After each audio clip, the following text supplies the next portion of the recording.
We're on the Atlantic coast of France today to see a new boat from Beneteau, a boat that they tell us is designed to be a safe, high-volume, long-distance family cruiser, the kind of boat that enables you to spend weeks rather than merely days on board. And here it is. This is the new Beneteau Swift Trawler 54.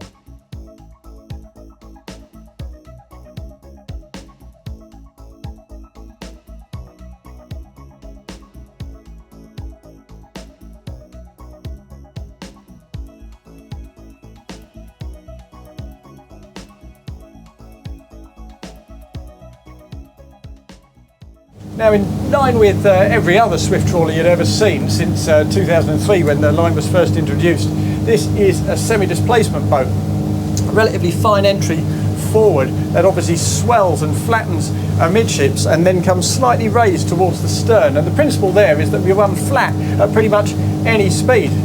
We do of course have a set of tabs here, nice quick reactive zip weight tabs, so we can drop those just to pin the nose down, but realistically I haven't touched those tabs so far and we're still running along perfectly flat. That of course is a very, very positive thing for a keen cruiser, but what else you need if you're going to take this boat long distance is a decent bit of running efficiency, and it provides that too. At 8 knots we're seeing about 3 litres per nautical mile, so a range in excess of 900 miles, around about 920 miles. At 10 knots, about 5.5 litres per nautical mile, so about 500 mile range. And if we increase that to 14 knots, well, we're still seeing just 9 litres per nautical mile, so a 300 mile range. So it's good that you can just pick a pace, extend your range, and know that if you need to put on a little extra power just to get there quickly, well, you can push towards 20 knots, that's not a problem. And just as this central helm, the easy access to the side decks, the easy access to the upper helm, and that very practical companion seat is rigged for comfortable passage making, well, so is the fit out. I mean, on past models, this deck head would have been pearly white, but they've given it a kind of matte grey fabric lining just to ease back on any glare you get off the screens when you're navigating at night. And we also have really easy access to that transverse galley if you want to go and make yourself a cup of tea during a passage. On most Flybridge cruisers, of course, because you have to access the Flybridge from the aft cockpit, well, the galley tends to be aft in order to service those up top and those in the saloon. Not so here though, because we got the stairwell to the Flybridge right next to us, so the galley is exactly where it needs to be, amidships, splitting the seating areas and servicing us here at the main deck helm very comfortably indeed. In any case, we're only down here because we had to get the performance figures and take those sound readings, but it's 32 degrees and getting hotter, so what we're going to do is come to a standstill, transfer control up top and do a little bit of helming from the Flybridge.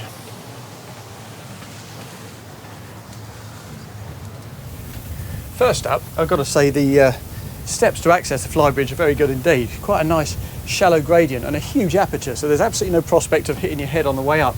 Plenty of railings to grab hold of, and that's something we see elsewhere on this boat. And the helm position, well, if the lower helm is impressive, this is even more so arguably. We've got space for 3 16-inch plotters here. Again, we've got an adjustable seat with a bolster, and that can rotate to face across to the companion seating, so you're really kept involved as part of the party if it's your turn to drive.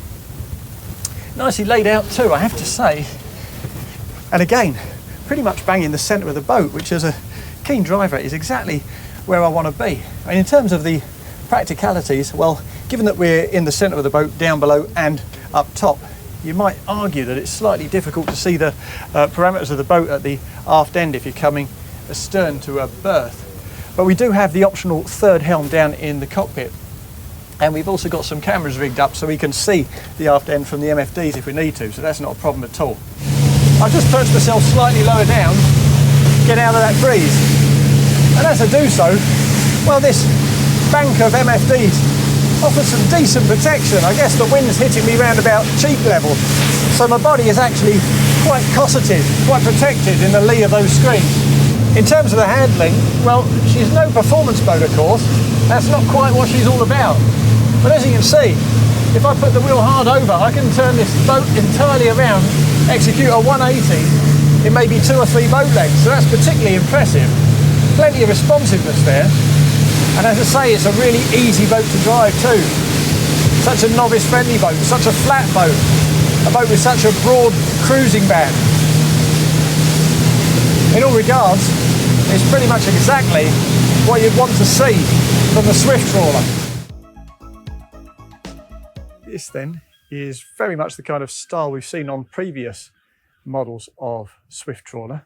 Slightly rounded hull windows, some decent port lights, a good size of superstructure with a proper flybridge up top and trawler style wings aft to shelter you on those side decks.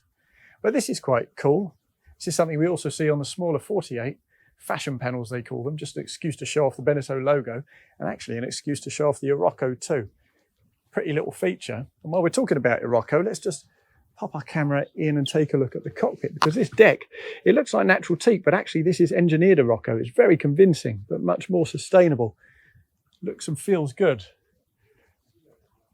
But in the customary fashion, what we'll do is work our way round onto the back end, because if you think the styling looks fairly conservative, actually this boat is full of clever little tricks. It's quite surprising in that regard. Now we start off with a big high-low platform here. Obviously we have these little contraptions which adjust themselves to the V of your tender, and this platform's big enough to handle a 400 kilo tender, so maybe a 3.2 meter Williams or Highfield. We also have this on the port side, a ladder that drops down as the platform is submerged, and this is quite nice too. A little ledge just along the back end of the structure, so you can actually walk along that and operate your lines, pull your tender on without actually being on the platform itself. We've also got a good ladder inside here, a proper ladder that folds out and over with good grab handles. And if I peek under this step, we've got the lettuce lock passerelle there. Just down there we've got your shore power neatly tucked away, and on the other side we've got our water points equally neatly tucked away. And here, this is quite cool. This, if I can get this open, oops, this is, well, you can't actually quite see because it's been turned off, but look, we've got inflation and deflation points. So this is your compressor, and it's quite a handy feature to have back here, because of course it means that while your tender is likely to be ready to go at all times, you can bring paddle boards and so on board, inflate them, deflate them, and whack them down here in the lazarette. And we'll have a look at that next, because that's particularly interesting. Now, if I pop up here, you'll see that the cockpit is arranged with furniture that butts up against the back end of the structure. So there's nothing back here, and the reason for that is that we have hinges along this deck, and that pretty much reveals what's about to happen. If I hit this button and spin myself around, you'll see that this entire aft section, including that glass balustrade, hinges right up on good strong rams and reveals this, an absolutely cavernous space for you to step down into. That's exactly what we'll do right now. Huge space for your toys. Really useful that. We have access to the stern thruster beneath this deck as well. It means you can just chuck your toys out onto that platform or out into the water with very little fuss. But we also have this. Now this is a manual davit, and if I climb over onto the starboard side, you'll see that we've got a little receptacle in the deck for exactly that, so you can actually lift your heavier toys over and into the water, no problem at all. And it's quite interesting, as you walk around this boat, you'll see a lot of the engineering gear, a lot of the potentially problematic equipment is manual, just to make it less problematic, just to add a bit of longevity, because what they want from this boat is practicality. If I work my way in further forward, we've got a ladder here that exits into the cockpit. Here's the exhaust for the starboard engine. If you work our way around that side and take a look in there, well, it's full of various bits and bobs at the moment, but you can actually spec a black water tank in here. And the reason for that is that you can also spec this entire space as a crew cabin, in which case you'll have a heads compartment on that side. So that makes loads of sense. And on the other side here, on the port side, there's the port exhaust. around this corner, well, this is where you'll stow your water maker away should you want one. But we do have a pair of 400-litre water tanks on this boat as standard, so that's pretty generous as it is.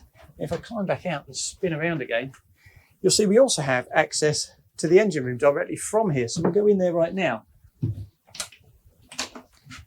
Very simply done. I should point out this is boat number 1, so not everything is perfect. You'll see the checker plate stops a little short of where it should. But in here, these are the twin Cummins QSB 6.75 50s that we talked about. The straight shafts that we also talked about. But you'll see how big this engine room is. Here are the twin tanks further forward, one on either side. Each of those 1,720 litres. That's what gives us an enormous range. And in the centre, we have a generator. And you see how far forward that bulkhead comes. If I spin around, you'll see we've got filters here, access to your belts there. It gives you all kinds of opportunity to get your servicing done in relative comfort. Over here, we have a set of inverters because beneath this deck, we have 10 batteries, which enables us to run pretty much all our systems without having to worry about turning on the generator. And on the port side, well, here's our air conditioning unit and our diesel heater. Well, those two things working in tandem, what we essentially have on this boat is climate control. Now let's make our way back out via the aft end and head round the corner up into the cockpit, because if you opt for the crew cabin, there are some considerations to take into account up there. We'll just close this up. Now, obviously, on a 56-footer, particularly a 56-footer as easy to handle as this, not many people are going to opt for the crew cabin, but if you do, then you get rid of that seating and instead you have a U-shaped dinette around the back end. That adds extra headroom down below to supplement what we already have. But of course, you don't then access it by means of this. Those hinges are gone. You climb down into there, and that's where we saw that ladder earlier on. As I say though, this boat is supremely practical in plenty of ways, and you see that in the cockpit here too. We've got that third helm we talked about, neatly positioned with a joystick on the starboard side, plus an optional winch to help you with your line work. And should you have additional line, we don't here today because we've got a spring attached, but should you have loose line, here's a little rope bucket, so you can just chuck it down in there and tidy it away once it comes off the cleat. So that's very attractive. And this is attractive too. We got a zip around canvas, fits all the way around the back end of this cockpit, and unlike most, you don't have to bring it forward from a separate compartment or cabinet. It's right here, ready to go. And if you choose, you can also use solstice fabric, which is kind of perforated, so it stops the sun, gives you plenty of shade, but at the same time allows the breeze to sweep through this cockpit, creating a very attractive environment indeed. And while we're talking about shelter, these are great too. If you've ever owned a bow rider, you'll know about those screens that come beneath the windscreen itself just to protect you in the cockpit. And this is essentially the same idea. You just close that up, do the same over on the port side deck. And when you come to an anchor, bow into the wind, you've got a lovely, big, sheltered cockpit area out of the breeze. How much sense does that make? Really good, that. Now let's make our way forward along the starboard side deck, past this side gate again. Very practical touch, and we have the same on the other side. Well-placed grab handles, up a step we go, past that door. And this is a nice, deep, safe side deck. It's entirely symmetrical, so you get a side deck of entirely the same caliber on the other side. But we've chosen the starboard side because this is pretty cool. We've got our diesel fillers here, both of the port and starboard tanks, all in the same spot. Nice little recessed trough behind that hatch, so you don't have to drape pipes across your boat. Further forward, we've got the water filler there. If we continue our walk beneath the shade of this trawler-style moulding up above, up another couple of steps, you'll see the skipper's side door there. Really big piece of equipment that is in its own right. And again, because it happens right at the very base of the steps to access the Flybridge, well, even if you're helming up top, this is a very handy spot for getting out onto the side deck rapidly. Up at the bow itself, well, the standard setup comes with a U-shaped island sunbed, as you see here. But this is a pretty high-spec boat, so you also get the table here with a button-operated strut, so you can lift it up, fold out that extra leaf, and have a nice lunch spot for 4 or 5 people, you could drop it down into the space and use these little slide out plastic units here just to support that table. Pop an infill in and have an all over sunbed. Either way, it's pretty well spec'd. As I say, we've got a couple of cup holders on either side. Plus we've got these backrests that are pretty much idiot proof. You just pull it up like that and set it at whatever kind of angle you like. Same the other side, of course. And when you want it down, bring it all the way up and drop it into the space. Very effective indeed. And so's the anchor setup. As you can see, the anchor's mounted on the stem there, out of the way. But we have 2 hatches here. The port hatch is for the anchor chain, as you can see. Relatively plumb bow that, so loads of space. And if I lift the starboard hatch, you'll see that there's a useful divider, complete with a rail and a ladder, so you can fit all sorts of gear down in there. Tie off your fenders and your lines. We got some carbon fibre poles there. They fit into these little sections here, just so you can elevate the canvas above the sunbed for a bit of shade. And here's a ladder to climb down into the space should you actually drop anything in there that you can't quite reach. So that is very thoughtful indeed. And as you'd expect by now, you don't have to search for the canvases that go over this bow. They're stowed here, the top edge of the screen, ready to be deployed at a moment's notice.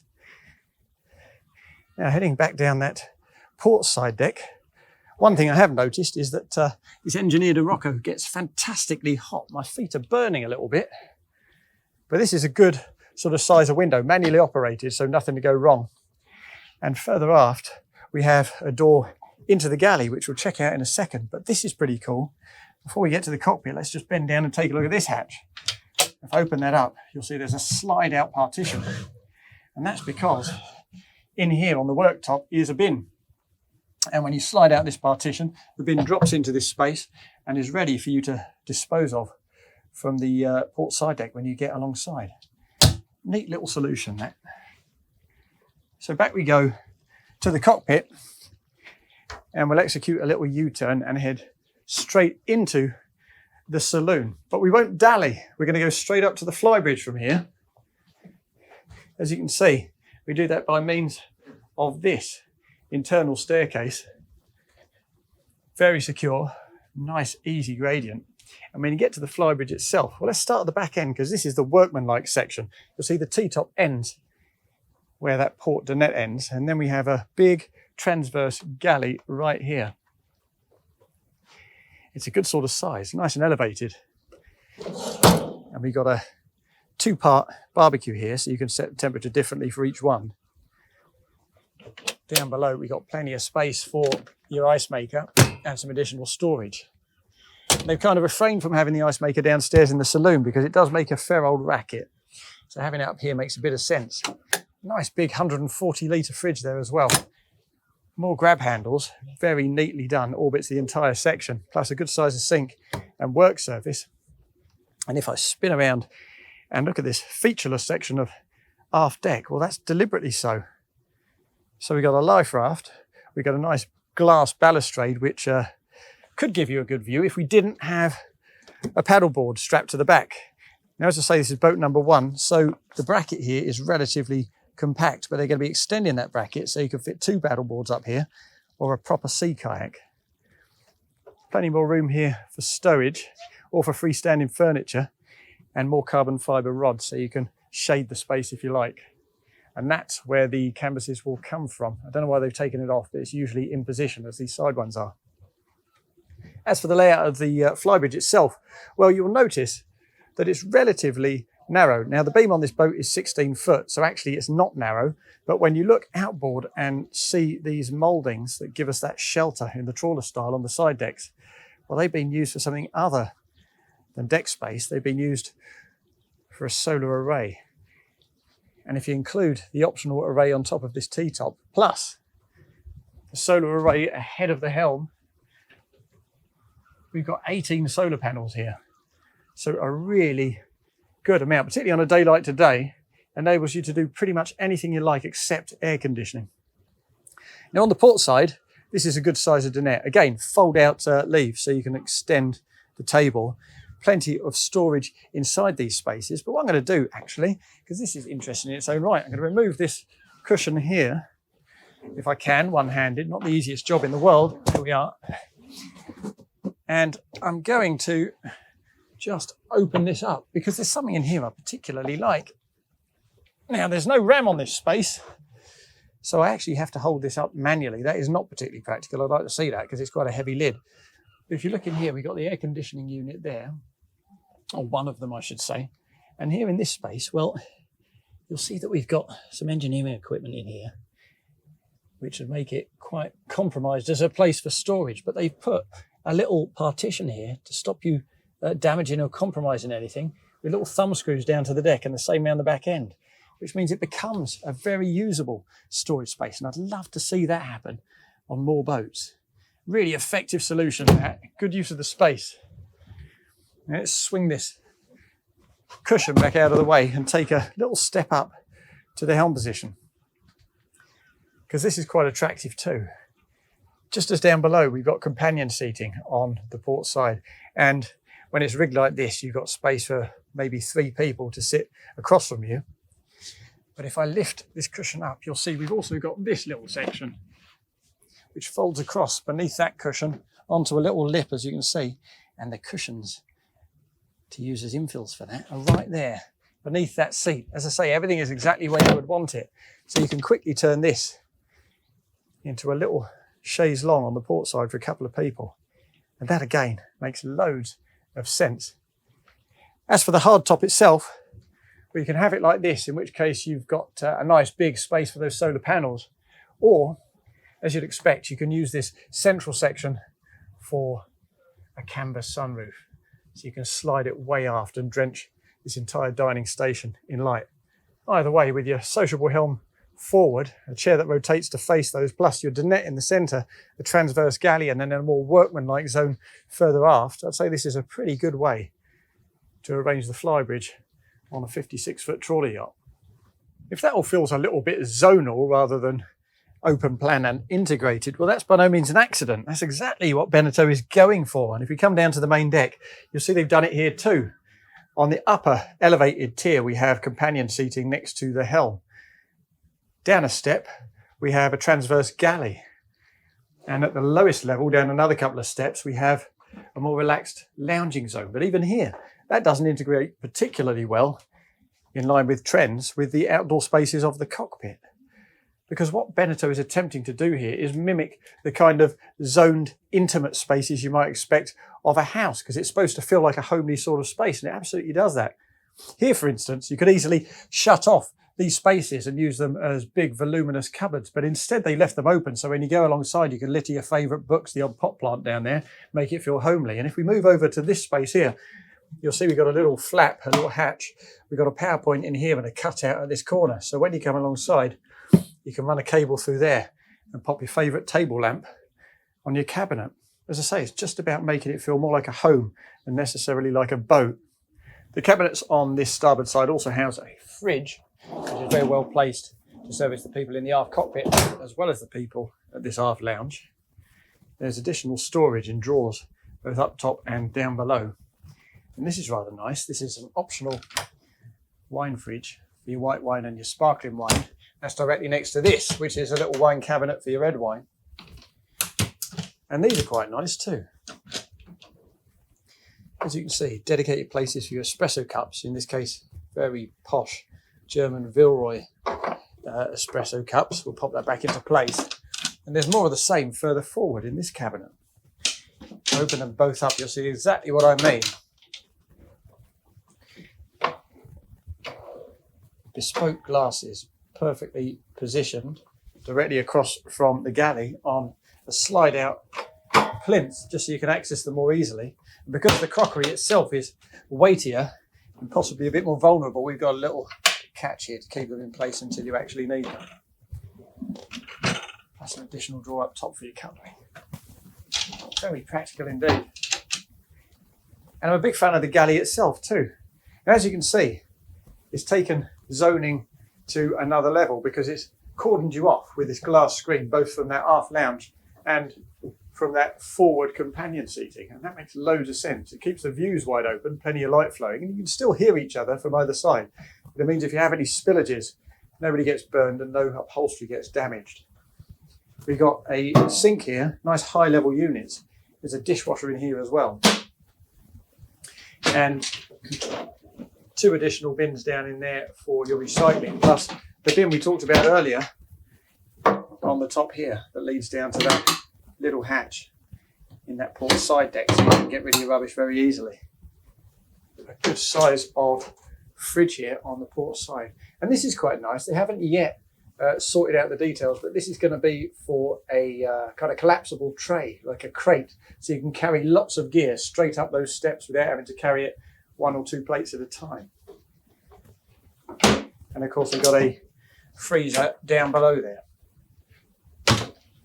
And the door itself is a major benefit. You can either fix it a little way open like that, just to give yourself some extra ventilation when you cook it. Or you can open it all the way up very easily and get excellent access out onto that port side deck. No problem at all.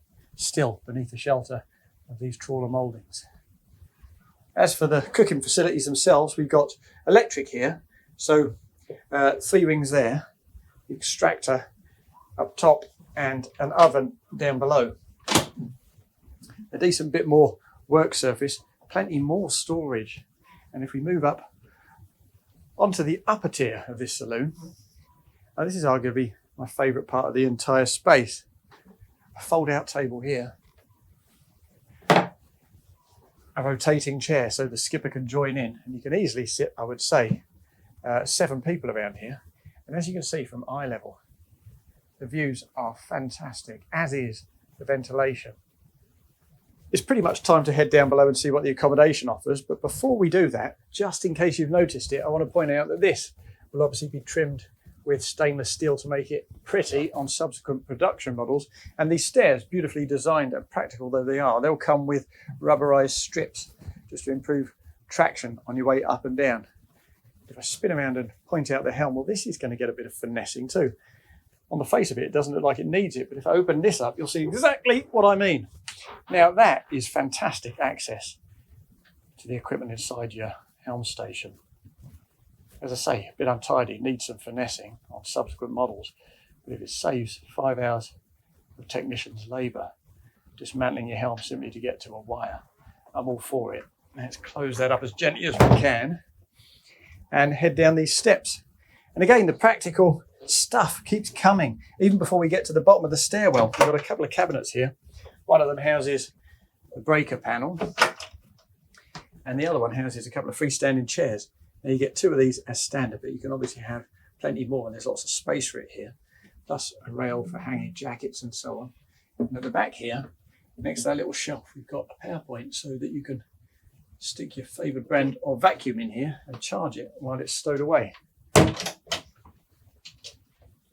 Plenty of grab handles again, very well placed, and nice pale oak style bulkheads. Really helps make the most of relatively minimal light down here.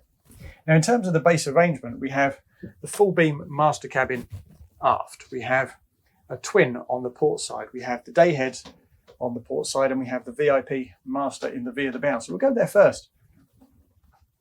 As you can see right away, this is actually an asymmetrical layout in here because we have a bulkhead that extends forward on the port side for that heads compartment. And the reason for that is the fact that the twin behind it actually occupies a bigger space than you tend to expect it to, and we'll talk about that in a second. So this heads compartment extends a little way forward, steals some space, and it does so from here in the VIP cabin, but it's not critical. We still get easy access to the port side of the bed for climbing in. And we still get fantastic headroom, of course. Look at that, I can barely even touch the deck head. Easy, easy headroom, even if you're 7 foot. More storage too.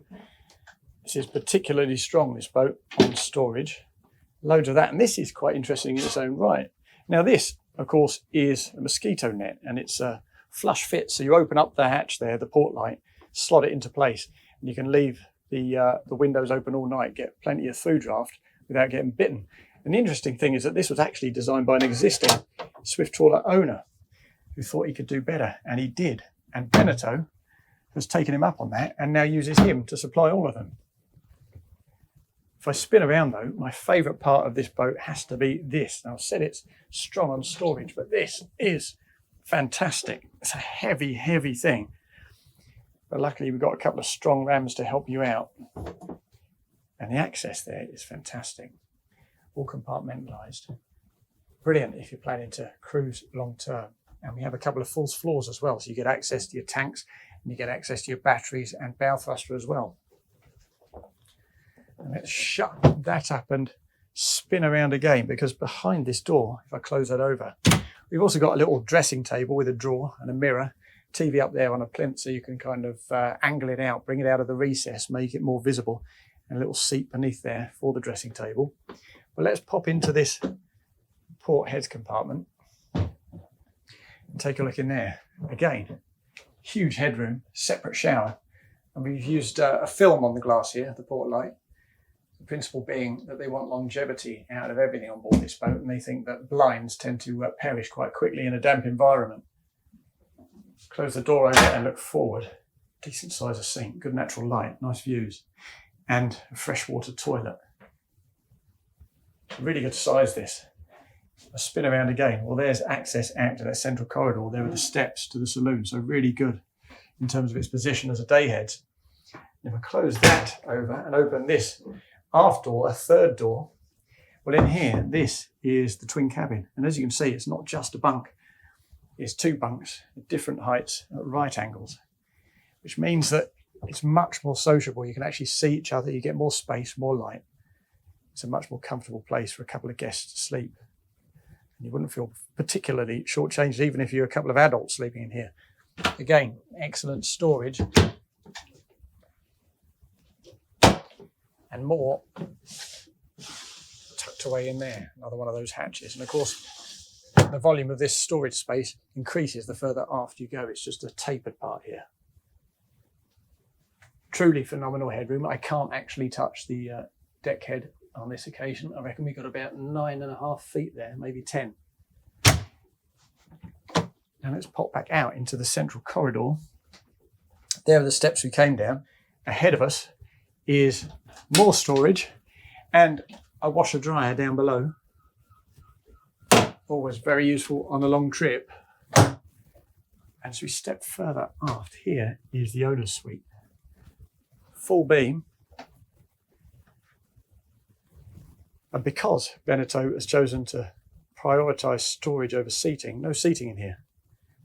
But I'm told they do have a department for 50-foot plus boats dedicated specifically to options that are not on the standard options list. So you can have seating if you insist upon it.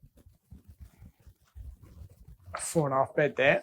And again, we've got tremendous storage in there, absolutely vast.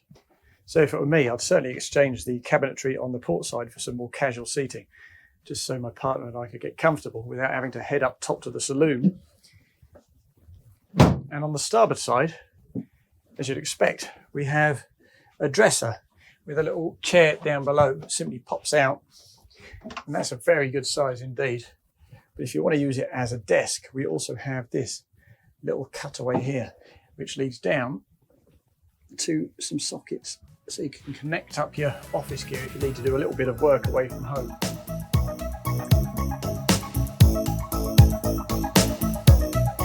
It seems to me then that the Beneteau Swift Trawler 54 is actually a bit of a triumph. Certainly you might look at the engine bay and suggest that it steals a bit too much volume from the lower deck accommodation. You could look at the various imperfections of the prototype model and suggest they need fixing, and we've been perfectly candid about those as we've been walking around this boat. You might also look at the styling and suggest that, yeah, it's all well and good, but it looks pretty much like every other Swift trawler I've ever seen. You could deem that to be a good or a bad thing, but either way, this is just such an easy boat to enjoy. It's full of cosy, intimate little zones, intimate little seating spaces that enable you to escape the main party exactly as you might if you were at home. And it doesn't end there. It is voluminous, it is safe, it is long distance, it is easy to drive, and it is relatively affordable to buy. And for me, that is exactly what a good modern interpretation of the Swift Trawler ethos ought to be all about.